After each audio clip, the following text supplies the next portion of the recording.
Today I'm going to read for you a story called The Great Kapok Tree by Lynn Cherry. It's a story about the Amazon rainforest.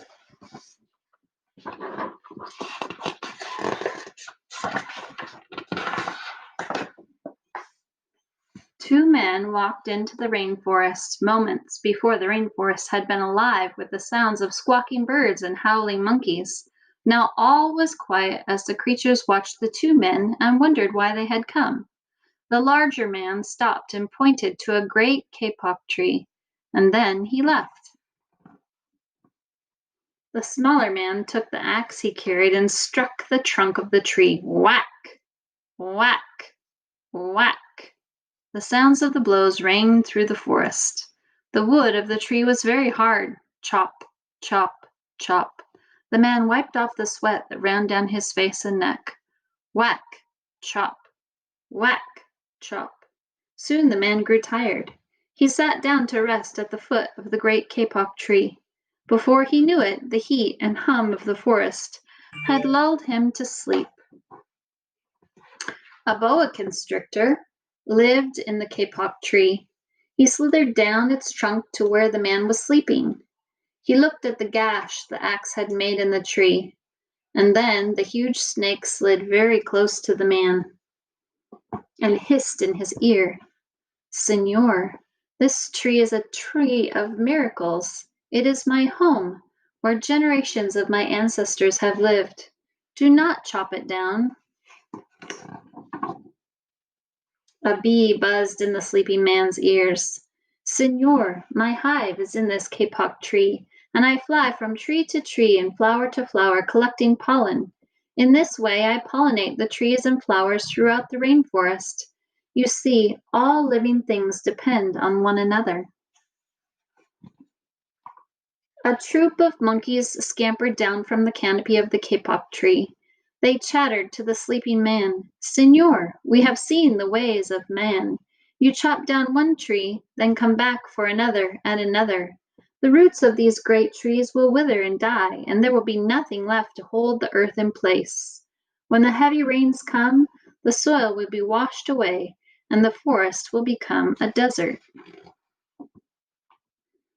A toucan, a macaw, and a cock of the rock flew down from the canopy. "Señor," squawked the toucan, "you must not cut down this tree. We have flown over the rainforest and seen what happens once you begin to chop down the trees.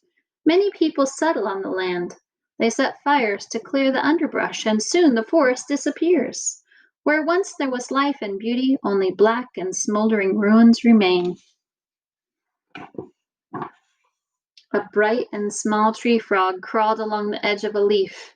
In a squeaky voice, he piped into the man's ear, "Señor, a ruined rainforest means ruined lives.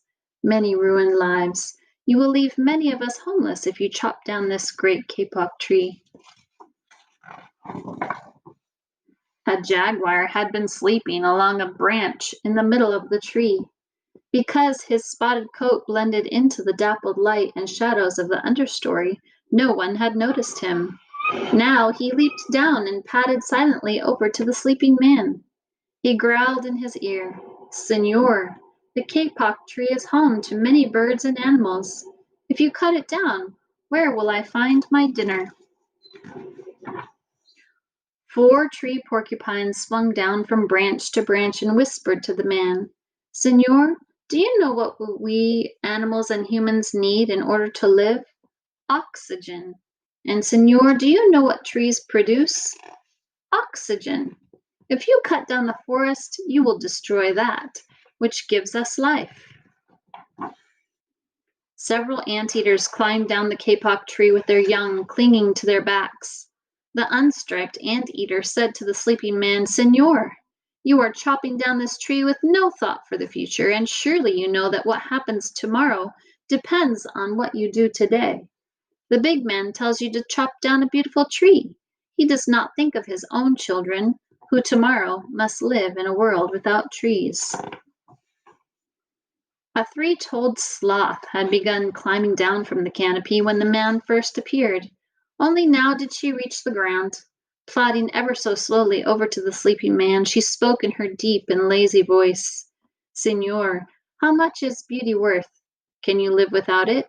If you destroy the beauty of the rainforest, on what would you feast your eyes? A child from the Yanomamo tribe, who lived in the rainforest, knelt over the sleeping man. He murmured in his ear, Signor, when you awake, please look upon us all with new eyes. The man awoke with a start, and before he stood, the rainforest child and all around him were staring. They were the creatures who depended upon the Great Kapok Tree. What wondrous and rare animals they were. The man looked about and saw the sun streaming through the canopy. Spots of bright light glowed like jewels amidst the dark green forest. Strange and beautiful plants seemed to dangle in the air, suspended from the Great Kapok Tree. The man smelled the fragrant perfume of their flowers. He felt the steamy mist rising from the forest floor, but he heard no sound, for the creatures were strangely silent. The man stood and picked up his axe. He swung back his arm as though to strike the tree, and suddenly he stopped. He turned and looked at the animals and the child. He hesitated, and then he dropped the axe and walked out of the rainforest.